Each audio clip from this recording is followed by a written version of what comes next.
Olá, começa agora mais uma entrevista especial aqui no canal Empreender. Eu sou Camila Xavier e te convido a ficar comigo pelos próximos 26 minutos.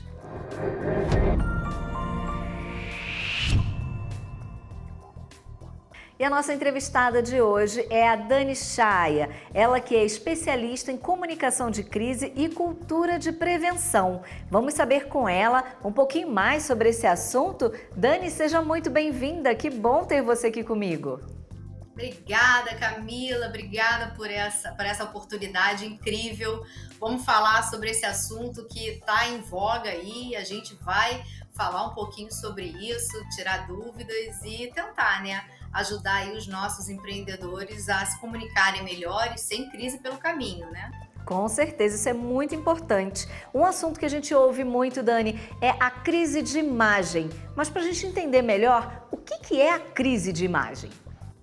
Então, Camila, crise de imagem é todo e qualquer evento negativo, para as empresas, que vai impulsionar diretamente a reputação, vai inferir a reputação dessa empresa. Então, esses eventos negativos que podem ser ruídos, que podem ser comunicados mal feitos, que podem fazer com que o mau atendimento crie essa crise de imagem, essa experiência do cliente que não foi muito legal. Então isso pode criar, são eventos que podem criar impactar negativamente na reputação. E aí a gente entra aqui em dois quesitos importantes que eu acho para a gente poder posicionar o nosso empreendedor, que é assim: imagem e reputação, ela tem um conceito diferente. Imagem é aquilo que as pessoas veem naquele momento, é uma fotografia, é aquilo que eu tenho a impressão exatamente naquele momento. Então eu vou numa empresa, eu vou numa loja e sou bem atendida, então eu tenho uma boa imagem daquela loja. Eu tô aqui com você, me arrumei toda para essa entrevista, então eu tô tendo uma boa imagem para vocês, eu tô passando uma boa imagem para vocês. É uma fotografia. Já a reputação, ela é essa coleção de imagens, porém é o que os outros acham de você, da sua empresa, da sua loja. Então você tem uma loja onde ela tem uma boa imagem, mas a reputação dela às vezes não é legal, porque ela não tem um bom atendimento, ela não tem colaboradores que verdadeiramente querem solucionar o seu problema. Então a crise, ela fere exatamente aí, nessa reputação, nessa imagem da empresa. E o empreendedor, a empreendedora, ela precisa ter muito cuidado com isso, porque a gente vive da nossa imagem, Camila? Então, se a gente não tiver uma imagem positiva, o boca a boca é a nossa maior propaganda. E a gente vai falar mais adiante aí também sobre as redes sociais. Então, assim, eu preciso ter uma boa impressão, deixar uma boa imagem e passar uma boa impressão de fato da minha empresa.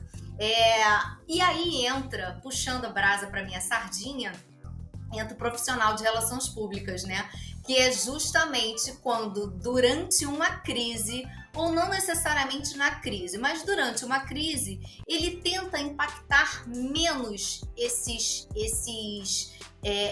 negatividades, que a gente tem da questão da reputação e dessa crise toda que está acontecendo. Então ele ajuda a minimizar esses danos para a reputação, para a imagem da empresa, protegendo a marca, mantendo a confiança de todos aqueles stakeholders, ou seja, aquelas partes interessadas, seja meu cliente, seja meu colaborador, seja a imprensa, todos aqueles meus fornecedores, porque, Camila, qual é o fornecedor, qual é o cliente, qual é o acionista que quer ter a imagem ligada a uma empresa que só tem crise? É verdade. E a comunicação visual, ela realmente comunica e muito, Mas, Dani, a crise, ela chega de repente? Por que ela acontece? Então, a crise, ela não chega de repente. Tem um especialista em crise nos Estados Unidos chamado Jonathan Bernstein, que ele diz pra gente que 95% das crises, elas são previsíveis. O Instituto de Gerenciamento de Crise, em 2019, soltou uma pesquisa, né, falando o seguinte, que 32% das crises, ela tem o grau surpresa, mas 68% tem os alertas ignorados. Então, elas não chegam de repente, elas têm os alertas ignorados. E quais são esses alertas ignorados, né? É uma reclamação de um cliente, é um colaborador que não atende de uma maneira eficaz ou não soluciona aquele problema. Então vai depender muito esses alertas, eles vão depender muito do nicho da empresa, e aí sim entra o plano de crise. Como que a gente vai atuar nessa situação? Então, eu preciso fazer o meu mapeamento de risco. Eu preciso entender como que a minha empresa funciona. Esse olhar para dentro, essa cultura de prevenção. E muitas das vezes, por que elas acontecem, né? Você me perguntou. É quando você nega uma situação, quando você subestima cenário, quando você deixa de fazer o dever de casa, que eu chamo, que é a gestão. E aí, quando você deixa de fazer o dever de casa, que é a gestão, que é o dia a dia, que é você olhar para a empresa, você faz o quê? O gerenciamento de crise, que é o mão na massa, que você precisa ter um mapa, que é esse plano de crise, e uma agilidade para você responder a tempo de não manchar e não ferir a sua reputação. Sim, é importante então saber gerir, né, a crise. Mas como é que a gente faz isso, Dani?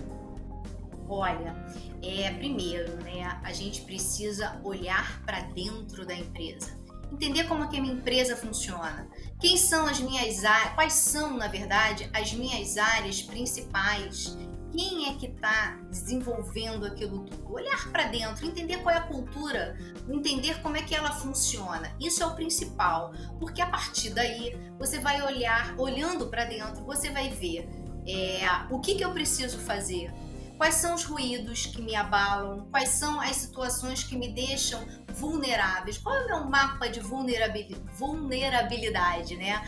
Quando, por exemplo, eu trato de uma área de petróleo, por exemplo, eu preciso fazer o meu mapa de risco, que ele é muito, muito profundo, muito complexo, mas eu preciso olhar, por exemplo, para o meio ambiente.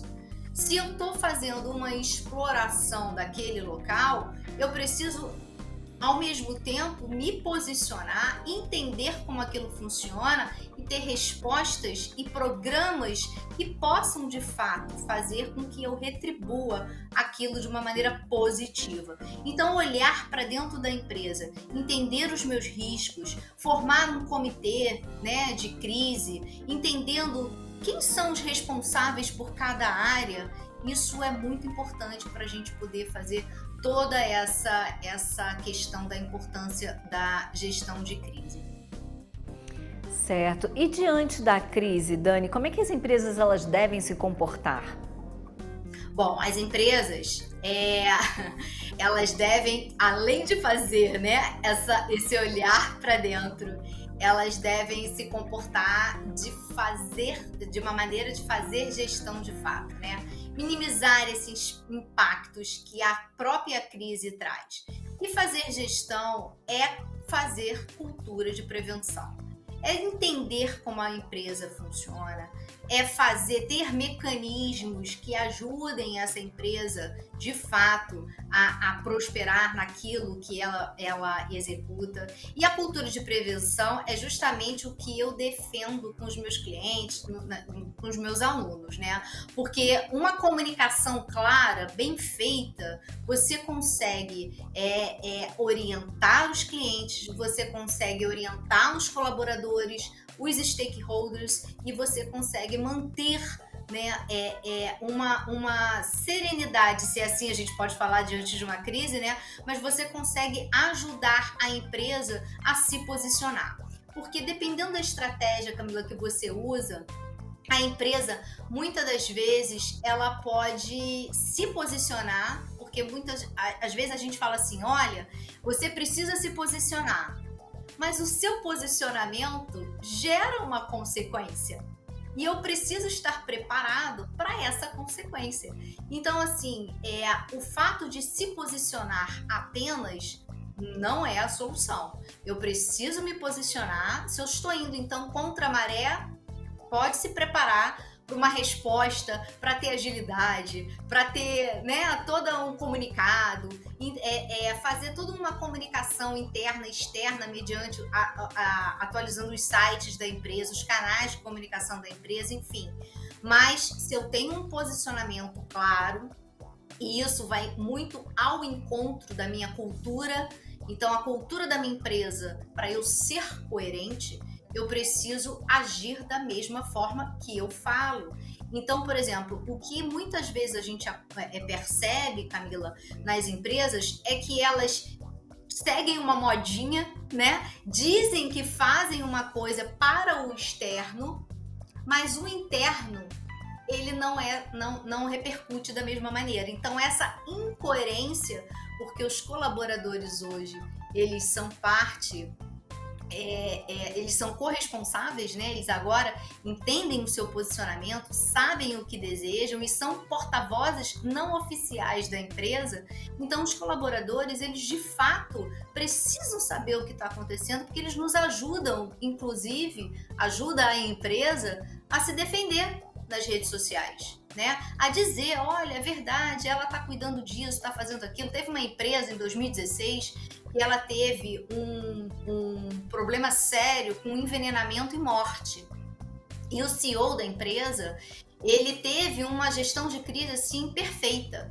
Ele foi às redes sociais, emitiu uma nota oficial, ele falou primeiro com os colaboradores, dizendo quais são as ações que a empresa estava tomando em relação àquilo.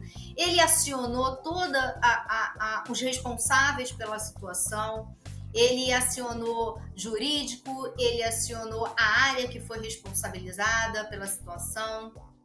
Todos os atores que a gente chama, né, no plano de crise, todos os atores envolvidos, inclusive nesse caso, como teve morte e foi uma questão de envenenamento, teve polícia envolvida. Então, assim, ele no pré-crise ele já estava preparado. Na crise em si, ele agiu conforme ele fez no seu roteiro, né, no seu plano de crise, ou seja, ele tinha uma cultura de prevenção já. E no pós-crise, ele veio também falar a respeito do que tinha acontecido e quais foram as situações realizadas. Ou seja, ele saiu da crise, o que a Renata Vichy, né, que é a CEO da Copenhague, ela diz que ele verdadeiramente criou uma oportunidade dentro dessa crise. E tem que ser assim, esse é o objetivo de tudo isso, né? Então as empresas, elas devem se comportar diante da crise, fazendo de fato a gestão, a cultura de prevenção, uma comunicação clara com o cliente, com o colaborador, com o fornecedor, treinar a equipe, que é muito importante, porque muitas das vezes a empresa, Camila, ela passa por uma situação e assim, a crise chegou, olha, e não é assim, né? Qual é o treinamento? Como é que eu ajo diante de tudo isso? E as redes sociais estão aí para nos dar essa bela lição, né? Então... Sim, Dani. Essa prevenção realmente ela é muito importante e a gente vai continuar conversando mais sobre esse assunto, saber como é que funciona essa cultura de prevenção nas empresas, mas é só depois do intervalo, Dani. Você aguarda aí, você também não saia daí, porque é bem rapidinho, a gente já volta.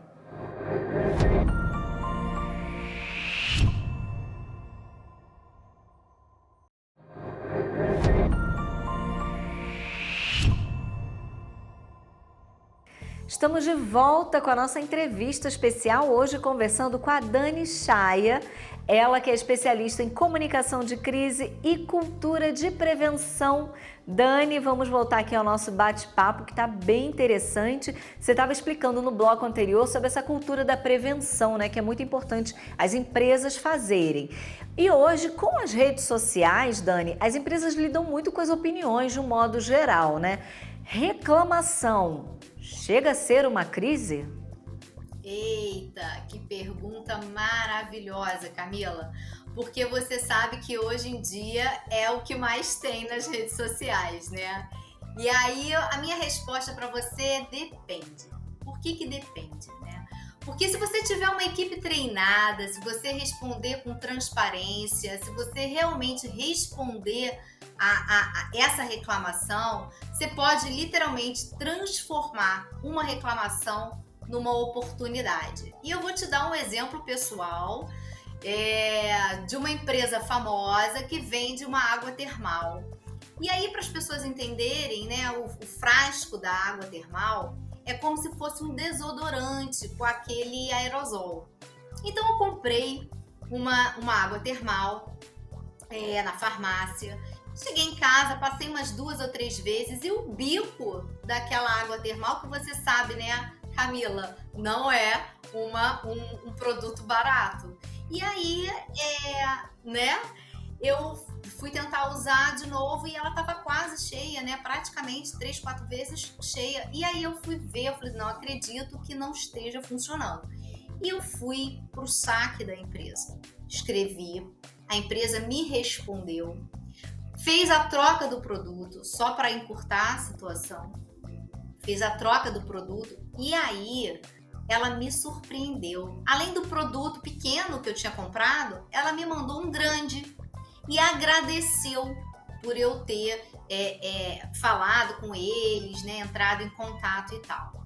Então, onde a gente pode tirar esse exemplo positivo, que é o seguinte: tinha uma reclamação, né, de uma cliente que foi criada essa oportunidade, porque agora eu estou aqui, eu só não posso falar o nome da empresa, porque senão, né, tem que patrocinar a gente aqui. Mas Sim. O que acontece? A gente só dá exemplo positivo em relação a isso. Se você não der bola para a reclamação, de fato, ela vai tomar uma proporção muito desafiadora para a sua empresa. Porém, tem uma frase que eu adoro, que é de uma conselheira do IBGC, Instituto Brasileiro de Governança Corporativa, que é a Angélica Consiglio, e ela diz o seguinte: não existe uma empresa que vai acertar 100% das vezes, mas a forma como a empresa responde ou atua é que vai determinar se ela é uma empresa vencedora ou não. Então, assim, reclamação é uma crise? Depende como você atua e você trata essa reclamação. Muito bom, Dani. Sim, com certeza. É saber lidar com os problemas, né, que todos os empreendedores têm, todas as empresas passam por algum tipo de problema, né? Saber contornar o problema. E Dani, na sua opinião, as mídias sociais, elas influenciam de maneira a potencializar as crises? Olha, muita coisa. O mundo está todo conectado, né? A gente deixou de ser uma comunicação 1.0, ou seja, aquela de mão única, para a gente processar diálogos, e não só o diálogo, como também opiniões. E rede social é diálogo, não tem como, né? As empresas, elas sim, precisam aprimorar essa capacidade de dialogar com os seus públicos, porque sempre vai acontecer questionamento que não são de interesse da empresa, ou que não são aqueles questionamentos interessantes, né? Que a gente gostaria de responder. Porém, é preciso ter essa capacidade de dialogar com esses diferentes públicos e com esses diferentes assuntos. Para os comentários negativos, por exemplo, que muitas pessoas perguntam, né? É necessário ter um preparo do time que responde essas redes sociais. Não tem como você responder ou deixar para lá um comentário negativo. Muitas das vezes, o que mais as pessoas fazem ou deixa o comentário ali e sem resposta, e aí a pessoa que comenta e que está falando, reclamando no caso, ou fazendo comentário negativo, ela quer a sua atenção. Então ela quer essa resposta. A sensibilidade da equipe, do gestor dessa equipe que responde às redes sociais, ela é determinante para a reputação, inclusive, da empresa. Então, isso uma equipe qualificada é importante, né? E também ignorá-los. Ignorar não se deve fazer, deve se tratar. E também silenciar. Muitas das vezes é uma estratégia que demonstra falta de preparo. Então, ignorar ou silenciar não é bacana. E outra coisa também que as pessoas fazem, que não é uma coisa legal, é apagar. Isso demonstra totalmente vulnerabilidade nas redes sociais, coisa que hoje em dia a gente não pode ter. A gente tem que ter preparo. Então, redes sociais, elas interferem e potencializam e muito as crises, né? Isso Sim. É importante a gente atentar, Camila. É isso que eu ia te perguntar. Eu vejo muitas empresas apagando comentários negativos nas redes sociais. Isso então não é uma prática legal. É bom sempre estar respondendo, né? Como você já mencionou. Agora, se aquele cliente ele escreve inverdades sobre aquela empresa, como ela deve se portar, tratar essa situação? Então, eu tive um cliente de Minas Gerais que aconteceu isso. E a orientação que a gente deu, minha equipe deu, foi que a gente estudou o caso e a melhor coisa a fazer é justamente responder esse cliente de maneira delicada. A melhor coisa, é lógico, né? Responder de maneira delicada, com atenção e tentar levar para o privado. Não conseguiu levar para o privado? Uma nota oficial é muito bem-vinda. Então, assim, redes sociais da própria empresa, ela precisa estar atualizadas, porque, olha só, antigamente, a gente tinha a questão de que ligava para as redações ou ligava para o assessor para pegar as informações a respeito daquela empresa. E a gente tinha uma hora para dar um posicionamento, né? O que chamávamos de golden hour, né? Naquela época. Hoje em dia, não é mais assim. Qual é a sua fonte de informação? É o site da empresa, né? Então, se o site da empresa não tiver atualizado, puxa vida, eu vou dar a informação que eu quiser ou que eu for ver na rede social, principalmente nos comentários. E aí tem uma coisa que o professor Forni diz, que é o seguinte, ele também é um dos expoentes da gestão de crise, que ele diz o seguinte, olha, se você não pegar as rédeas da sua crise, a opinião pública pega. E aí vai falar o que ela ouviu, o que ela leu e muitas das vezes é uma inverdade. Então, quando o cliente escreve, quando houver, né, reclamações ou inverdades nas redes sociais, a melhor coisa é você tentar levar para o privado. Não conseguiu falar no privado ou assim mesmo as coisas ainda aconteceram, esclarece ali, sempre esclarecendo no mesmo canal que houve a reclamação, a situação negativa, né? Jamais bate-boca, jamais nas redes sociais, jamais, né, Camila? Porque isso fica gravado. Com certeza, é importante estar atento a isso mesmo. E Dani, quais as orientações você daria para os empreendedores que podem enfrentar uma crise de imagem? Olha, a gente falou tanta coisa aqui hoje, né? Então vou tentar resumir de uma maneira mais tranquila. Obviamente, olhar para dentro.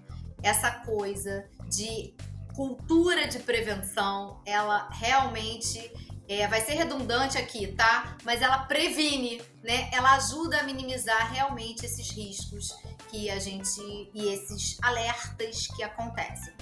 Obviamente, não negar o que está acontecendo, porque quando a gente nega, a gente não trata, a gente não aceita e aí as coisas acontecem. Então, não nega o que está acontecendo. faça a gestão, olhar para dentro, fazer essa cultura de prevenção mesmo, treina funcionários, treina as pessoas que vão ficar à frente das respostas, né?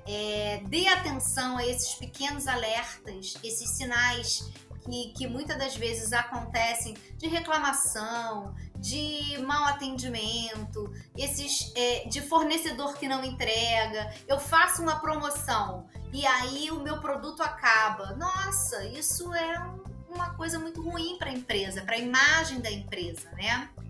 Então, dê atenção mesmo a esses pequenos alertas e a importância do trabalho em equipe, de ter uma comunicação clara, de ter uma comunicação ágil e de ser transparente. E aqui, Camila, eu sei rapidamente, a transparência do negócio não é você dizer tudo o que você sabe ou você dizer tudo que precisa ser dito. Mas a transparência está em você mostrar para o teu público que você está ciente do que está acontecendo e que você está buscando mais informações e breve você dará mais informações para eles a respeito. Porque a gente teve um monte de situações aí, de exemplos, né, que a gente poderia dar de como não fazer, né, um gerenciamento de crise ou uma comunicação de crise. E aí, para a gente ter essa sensibilidade, usar sempre o bom senso, usar a nossa capacidade de dialogar e de se relacionar com as pessoas, isso é muito importante. Lembrando sempre que são pessoas, né? E a gente precisa saber e resgatar essa nossa capacidade de diálogo e de nos relacionar com essas pessoas. Sim. Dani, que bate-papo bacana, que assunto pertinente, viu? Quero agradecer muito sua participação hoje aqui com a gente e por todas as dicas que você deu. Obrigada. Eu que agradeço, Camila. Você é muito acolhedora, muito simpática, muito obrigada. A gente fica sempre muito nervoso, né? Muito nervosa, assim, em falar em público, mas com você foi tudo fluido, foi ótimo. Muito obrigada pelo convite, tá? Que bom, fico muito feliz e que a gente possa contar com a sua presença outras vezes aqui no canal Empreender, viu? Obrigada! E você, espero que você tenha anotado aí todas as dicas da Dani Chaia, viu? Eu espero você numa próxima entrevista especial. Obrigada pela companhia, obrigada pela audiência. Tchau!